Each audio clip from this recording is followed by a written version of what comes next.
finish this sentence with something negative. For as long as I can remember, I've always felt, I've always believed, I've always been what? What's something negative that you felt or believed for as long as you can remember? For as long as I remember, I've always felt like I'm not doing enough. See that right there? Mhm, If you go one level deeper than that, that's where your block is. mhm, It comes from the belief that in order to be good, you have to be this because mhm, who you are is not enough. You mhm. understand? Think of a Yeah, child. yeah.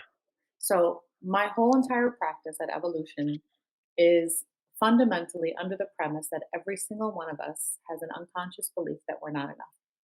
And Yeah, I've could had some big shot people sitting in my chair, and in that moment, they all speak the same language. Time for a change now. No hesitation. Tune in, yo. Ace is motivation. It's all about your will. When your enemy is weak, go for the kill. All right, we're here for Shotcast episode 22, and today we have Nancy here, who works with in hypnotherapy. And I've actually talked to some people who've done hypnotherapy with you, and I've gotten some great feedback.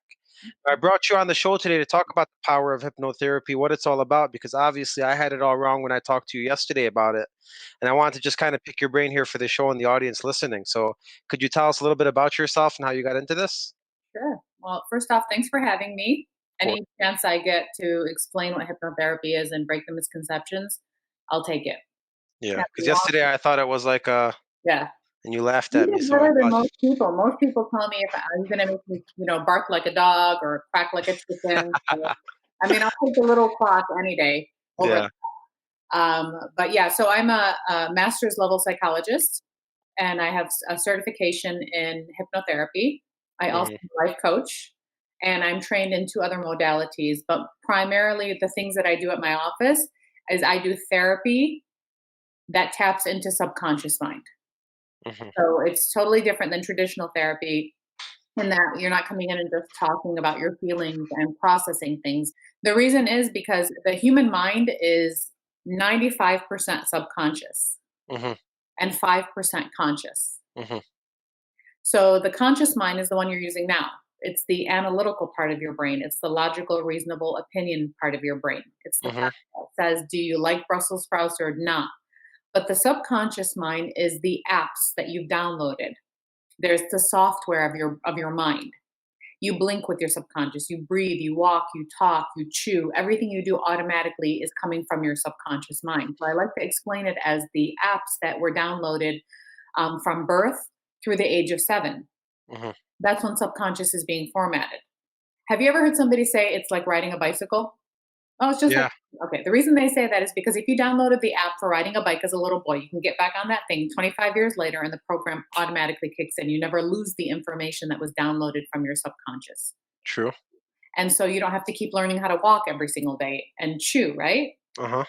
The relevance of that is in those first 7 years of life, when you're in that brainwave of download, you're downloading your programs for your beliefs, your personality, and your characteristics.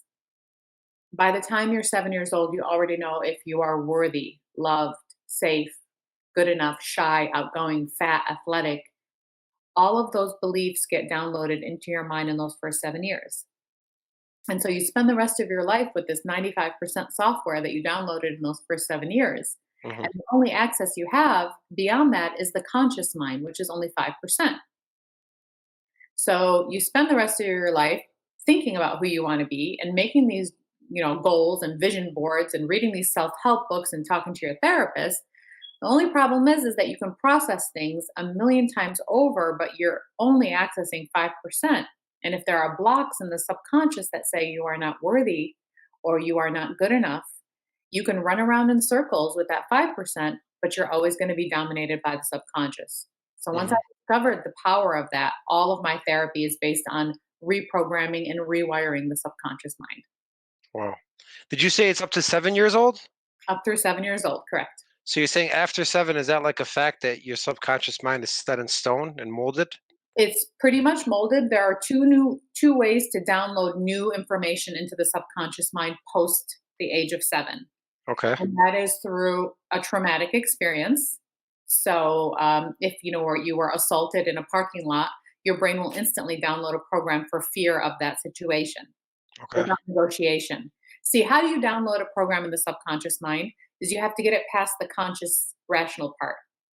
And when you're in a state of trauma, instantly it goes right through it, passes, doesn't have a chance to go through the critical thinking part of your mind.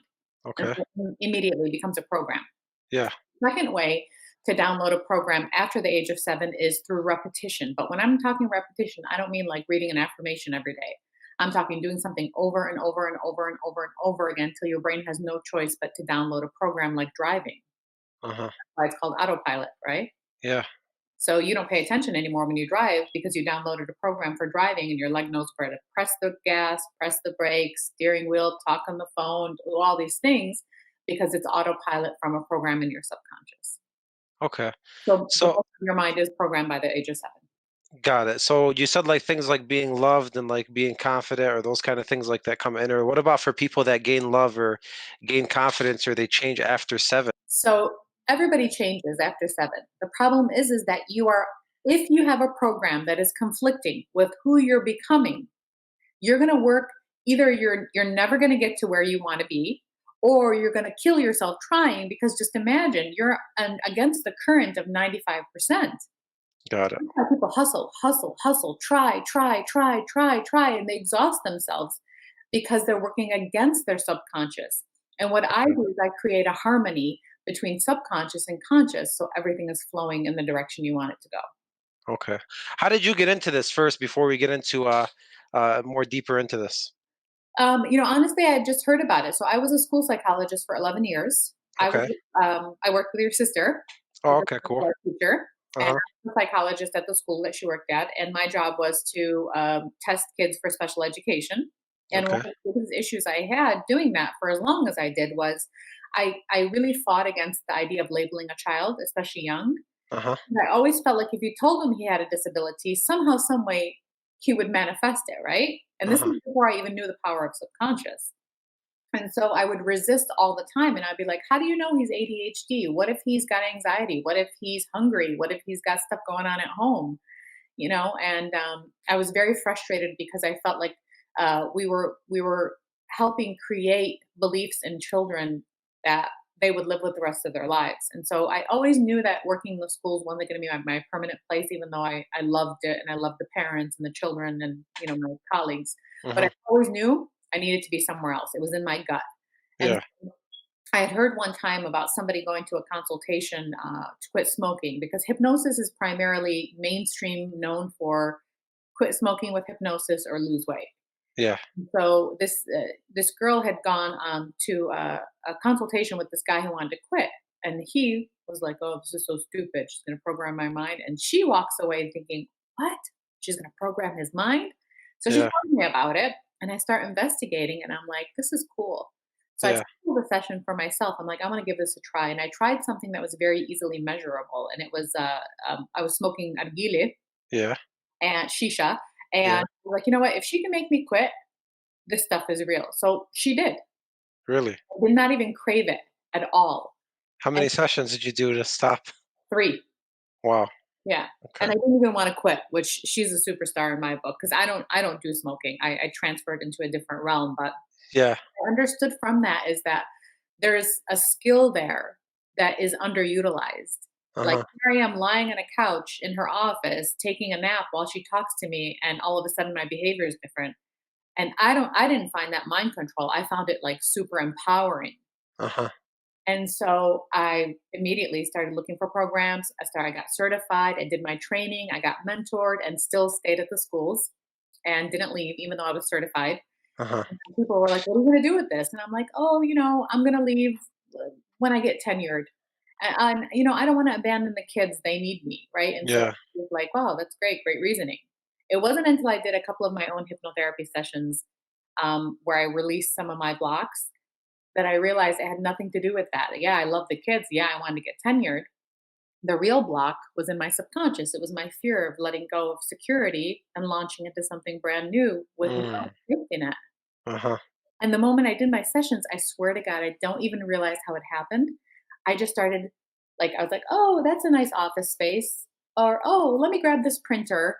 And I'm like, oh, you know what? I want my logo to look like this. So every couple of days, I would do something a little here, a little there, and then within 3 months, my office was up and running. Wow. And 6 months after that, I quit the schools altogether. I was like, all right, Wow. I gotta go. Wow. So from hearing you out, it seems like the biggest opportunity and advantage of doing this is you figure out real reasons of why you're not doing things or why you are doing things. Is that right? Even if you don't figure them out, you remove them. Uh-huh. People are obsessed. Mainstream therapy has made us, and I was this person for my whole life up until I learned this. Mainstream media is obsessed, or therapy is obsessed with learning why this is happening. I want to understand this. I want to understand that. And I tell people, if you had a disease and somebody came up to you and they're like, in this hand is the reason, and in this hand is the cure, which one are you going to take? The cure. And that's what hypnotherapy is. It doesn't need to be this long, thought out, analytical, talk about it all. It's go in, reprogram, rewire, come out. Got it. So do you support regular therapy? Sure. But you have to do your subconscious therapy first. So I'm a life coach. Even when people Yeah, come, they're like, I want to do life coaching. I tell them, sorry, I won't do your life coaching until I make sure your subconscious programs are in check got it. because then I'm working against it. Awesome. You reach a peak in therapy where you're just like, okay, this is good. I enjoyed it. I grew, but I plateaued. I still feel like there's still something holding me back, and then they end up in my office. Got it. So you don't recommend you do therapy until you do hypnotherapy first? Me personally, I take my clients and coach them only afterwards. I Uh-huh. recommend everybody does whatever works for them. People really, really enjoy therapy. Yeah, And I know I'm a good therapist, actually, even though yeah, I call myself a therapist, I know yeah, I'm good at it. Um, yeah. but I'm saying it doesn't, you don't have to do, it's not that you have to do this or that. I'm saying you should do both. If you enjoy therapy and it works for you, you should definitely also do the hypnotherapy so you can get the subconscious mind in line. Mhm. Yeah, and I've experienced it. We've had therapists come out to our company, and they were given with our benefits and stuff. So I had someone ask me, one of my mentors and leaders, to test them out and see how they are before they start going out to all of our teammates. So I tested two out, and I think what I noticed going through it was the joy was letting stuff off your chest and talking. But like you said, I wasn't getting to any solution. It doesn't matter how many sessions I did; it felt like just a repetitive cycle of why, you know. But there was like no path of getting anywhere. So that's why I was interested when you said this gets you to the blocks that are really stopping you, or the blocks that you think are stopping you, and get you to the real truth behind Mhm, things, mhm. which is It's cool. creating congruency. Congruency between all those conversations you had with your therapist, which makes sense. But the Hmm. reason why you went back into your pattern is because the 95 dominates. Yeah. You get that instant feeling of relief, and your Hmm. logical brain is like, "Yeah, that makes sense, right?" I Yeah. logically know that I should be working out during the coronavirus, pandemic while I'm sitting at home, but Uh-huh. there's still a block in my subconscious mind that's having me eat popcorn instead. Yeah. Your logic is there, but it doesn't. Uh-huh. It's your programs that rule. Now let me ask you a question. Is there ever anybody that it doesn't work for? Only people who don't think it won't work. So you have to believe it. You have to accept it. You have to Even if accept it that. doesn't fully make sense, I tell people all the time, find something. Believe that you want to be better. Believe in me if some people are connected to me. Believe in the fact that this is something new and you've never actually failed at it before. So you have a 100% success rate, right? Just find some way to make sense out of it where you're like, okay, I'm ready to receive and I'm going to give this a shot. And then everything else is the magic. Got it. Now I know we all know people in our lives who are super disciplined. Like they want to do something, they set their mind to it, and they do it. Mhm. What do you think of those people's subconscious mind? So there's two things. These people have some good programs in their subconscious mind, but they also might be overcompensating for a need for control and perfectionism. So I don't. There's a certain level of drive. If it's too hard and too intense, it is causing some disharmony inside of you. Okay. It's Hmm. coming from an overcompensation or a need or to fill something. And I'm not generalizing. I'm just saying in Hmm. some cases that is the situation. So I have a lot of people who are very successful. I mean, I've hedge fund people, I've had athletes, I've had all kinds of clients that come in to see me. And I literally work on them learning how to go easier with things, not to push harder. If you know the law of attraction, if you know quantum physics, if you understand that what you radiate into the universe, you draw back into you, Hmm. right? The belief comes in where if you're in a state mind state of need, I need to get this done. I need this. I need this. I need this. You're essentially sending out an energy of deficit because you don't have it. Hmm. When you're in the state of gratitude, when you're like, oh, I love what I have so far. This is amazing. When you're in that state of gratitude, you're attracting more of that into your life. So when you're trying too hard and you're too intense about it, you might be actually pushing some of the abundance away from you without realizing it. Sure, your subconscious knows you're good. There are days you need to chill and relax, and that's okay. And there are Yeah, days that you just hustle hard. got it. What are your morning rituals? Do you have any? Coffee. That's it. I don't talk to anybody. Hmm. I'll tell you my night rituals is that I never look at my phone before I go to bed. Um, I make sure that I don't ever go on social media. I don't watch things that are upsetting me because one of the things people don't understand is that, you know how I told you that brainwave from the first 7 years of life? Yeah. It's called theta. Okay, there's alpha, beta, theta, delta. Okay. Theta is a brainwave that we were in from birth until 7, and it's also the brainwave that we pass through as we fall asleep at night, and it's also the brainwave of hypnosis. Uh-huh. So when you're falling asleep in your bed at night, you're passing through theta and you're passing through the program phase. So whatever you're falling asleep to at night is literally downloading into your brain. So you want to be very cognizant of what you do before bed because that stuff travels into your mind through theta and into your subconscious every single night. I start my day off usually with like a gratitude list. I have like a formula that I do, the Miracle Morning, like from Mhm, Tony Robbins. mhm. Gratitude list, meditation, writing down my goals for the day. And like I'm very systematic with that approach. And I feel like when I do that, it gives me a good start to my morning. Yeah, And when I don't do that, I just get off on a rough start for the day. yeah, So I try as much as I can as possible to get up an hour, 2 hours earlier and do that Miracle Morning with everything included in it yeah. to give myself a super start to the day. So I love that. And I want you to know that my clients all have recordings of my sessions. And Yeah. so they'll either fall asleep to my recordings at night or wake up to them. But what I want you to also know is that you know how you say if you don't start off your day without that miracle mile, is that what you call it? Miracle Morning. Morning, miracle Yeah. morning. If you don't start off, you feel like you have an off day. Yeah. My unconscious mind is in such a state of harmony Yeah.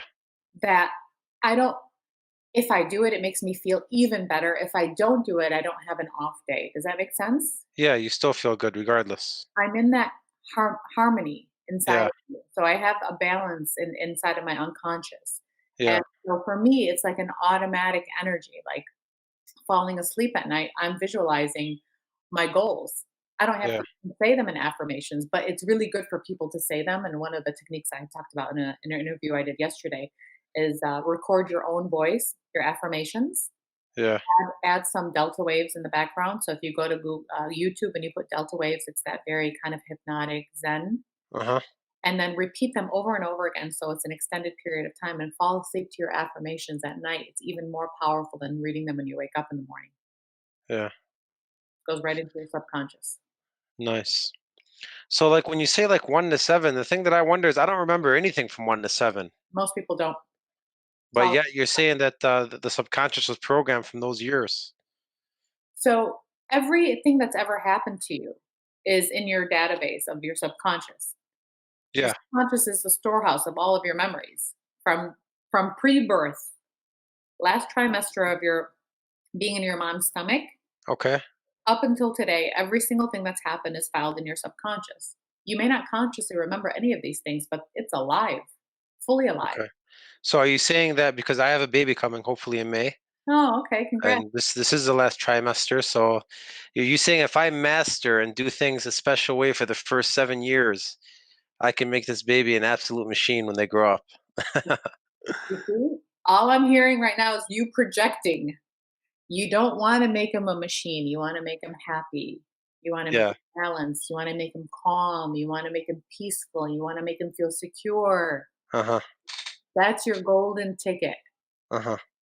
The intense, intense, intense thing is because you're fighting against the current. When the Yeah. current and you are flowing in the same direction, it just happens. Yeah.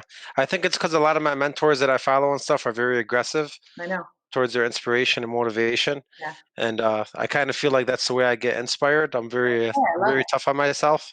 But And you that's can't be tough on yourself. That's the yeah. thing. That's where you're missing. This is where you're throwing your whole vibration off. Okay. When you're tough on yourself, you're basically saying you're bringing up failure. You're in a place where you're not accepting mistakes. Okay, the world doesn't work like that. And if Yeah. you know all of your mentors, they understand we can't be picture perfect because Yeah. anybody striving for perfection is going to fail every single day. Of You course. have a lot of reference points for failure, right?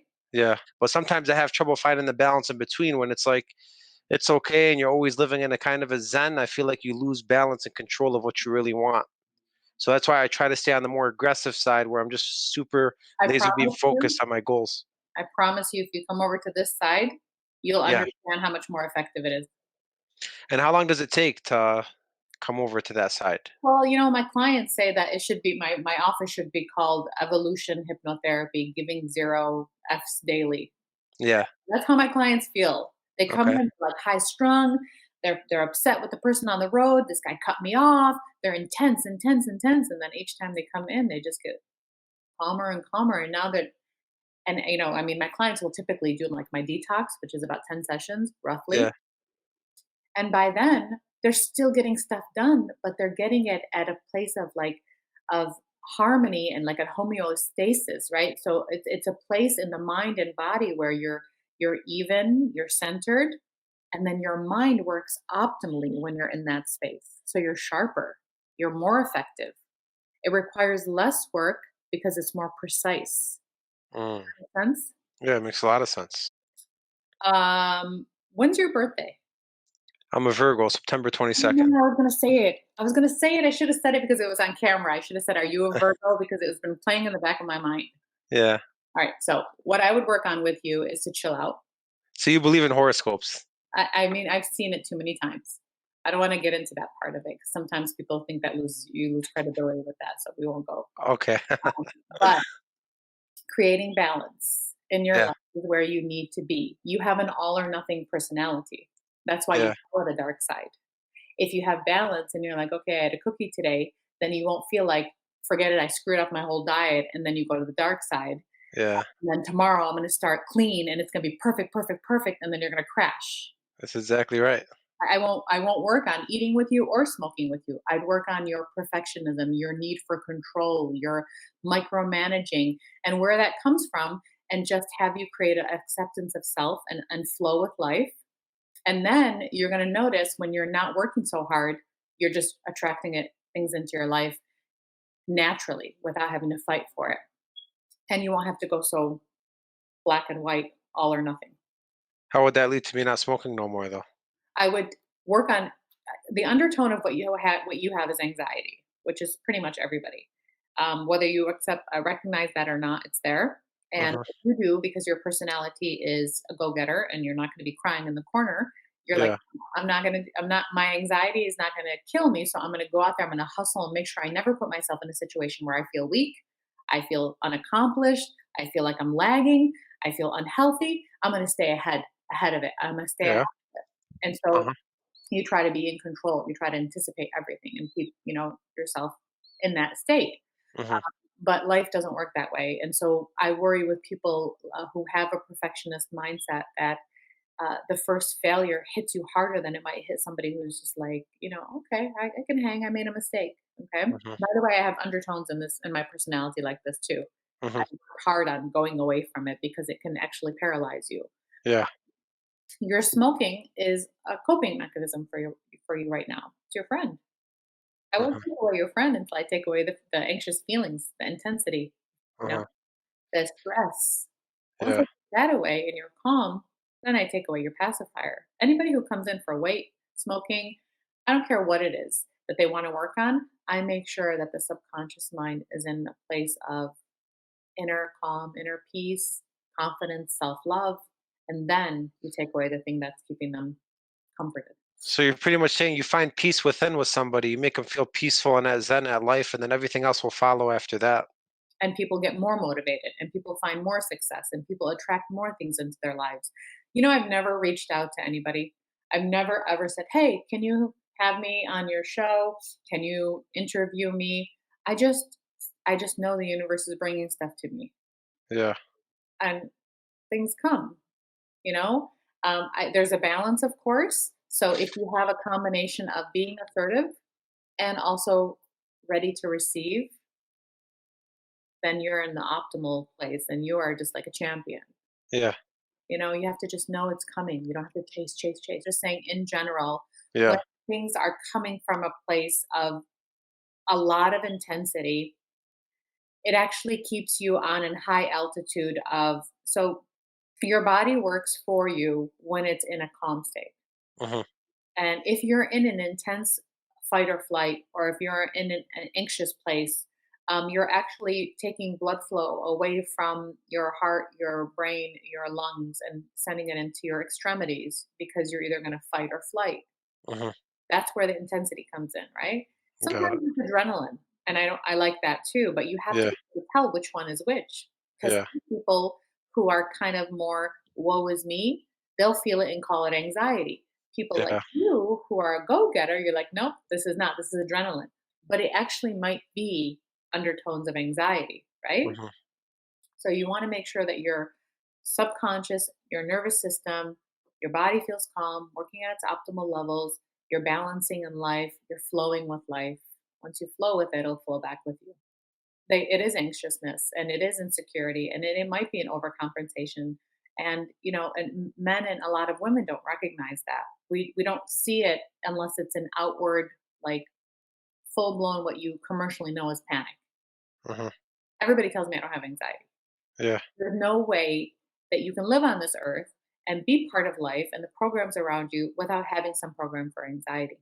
hmm, Everybody feels it, whether it's a fear of failure or a fear of success, yeah, or worried about your kid being born, or worried that you don't have enough money in your retirement fund, or worried that your kid's going to get sick, or there's a million different versions of it. yeah, Feeling like stressed when the house is a mess, or yeah, being on an airplane and being like, okay, I'm anxious being here. I just want to be out of here because you don't have control. That's all anxiety.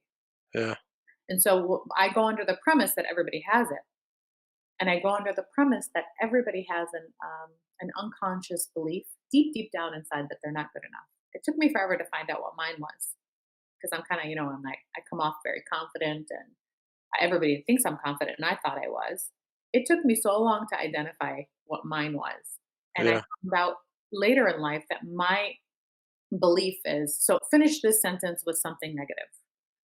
For as long as I can remember, I've always felt, I've always believed, I've always been what? What's something negative that you felt or believed for as long as you can remember? For as long as I remember, I've always felt like I'm not doing enough. See that right there? Hmm, If you go one level deeper than that, that's where your block is. hmm, It comes from the belief that in order to be good, you have to be this. Because hmm, who you are is not enough. You hmm. understand? Think of a child. Yeah, yeah, So my whole entire practice at Evolution is fundamentally under the premise that every single one of us has an unconscious belief that we're not enough. And yeah. I've had some big shot people sitting in my chair, and in that moment, they all speak the same language. So you're saying that's like a majority reason for everybody that comes in? No, Everybody I listening? didn't know that. That's the majority reason why we have war in this world, why we have killing, why we have drug abuse, we have suicides. It's the core. It's the core why people are not nice to each other. Each and every one of us, somehow, some way, had a program slip in early in life that made us feel like we weren't enough, and we carried it with us, whether it was from a teacher, a friend, a parent, a neighbor. I had a girl Hmm, who I did a session with, and she went to her neighbor's house when she was 5 years old to visit. And the memory that came up in the session was her neighbor telling her, "Honey, you can't keep coming over here every day. You need to go back to your house." Not a big deal, right? yeah, When you're 5 years old, you don't have the conscious ability to say, okay, maybe I am annoying, maybe I don't shouldn't be here. it's just an instant feeling of rejection and nobody wants me around. And so that was part of the reason why she was more introverted later on in life. And how cool is it that we can do a session to go back to the first time her brain downloaded the belief that she's a burden. This is how the process works. Wow, amazing. This show's called Shotcast. I know you went over a lot today. Yeah. If you could end it with just, one shot of inspiration, for everyone listening, I mean, what's one thing that people could really, listen to and make a nice impact on their life? Yeah. So I think my whole premise in life, and I'm going to continue to work on this until the day I die, is I want anybody who's listening to know that we have a power within us that is so amazingly it's a tool that people take for granted every single day, and that's the power of the subconscious mind. I don't want people to go through life thinking that we are a product of our circumstances, or, this happened to me, or it's my parents that are this. It's all the information in the subconscious mind. Your subconscious regulates your health, your nervous system, the cells of your body, your DNA, your behaviors, what you project out, your energy, what you attract back into your life. I mean, it is the ruler of everything. And it is a part of your mind that people just walk around and forget exists. And all I'm saying is you have a power within. We are the most empowered beings. And I think the reason why people out there don't want us to know this is because if they do, we wouldn't need anybody else. Everything's inside of us. So, The powers within. mhm. How do the folks listening find it within? Well, you They have can to come see you? you can see anybody, but I Yeah, will tell you, I'm a super. I can say with conviction that hypnotherapy is one of the most powerful tools. I do NET. I am an NLP practitioner. You'd mentioned Tony Robbins. Um, I'm a life coach, but hypnosis is just like the most powerful tool. You can try to do it online. You can do it. I'm doing Zoom sessions now for cool. people who might hear this and don't live around here. Find a Yeah, therapist nearby. Tap into the subconscious mind, read about it, understand it at least, do your meditations.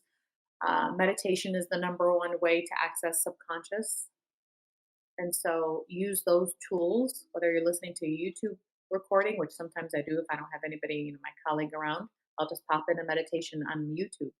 But do not underestimate the power of the programs in your subconscious and figure out ways to access them. If it's not through hypnotherapy, try other modalities. awesome. Well, thanks so much for being on the show. We really appreciate it. I'm sure I'll put your link here in the video along with your phone number for anybody that's interested in working with you. I know I'll be coming to see you. I'm very interested in getting into my subconscious mind, figuring out what's going on back there. And we appreciate you. For everybody listening, like, subscribe, share the video with anybody you love. We're doing this for you. Thank you guys for tuning in.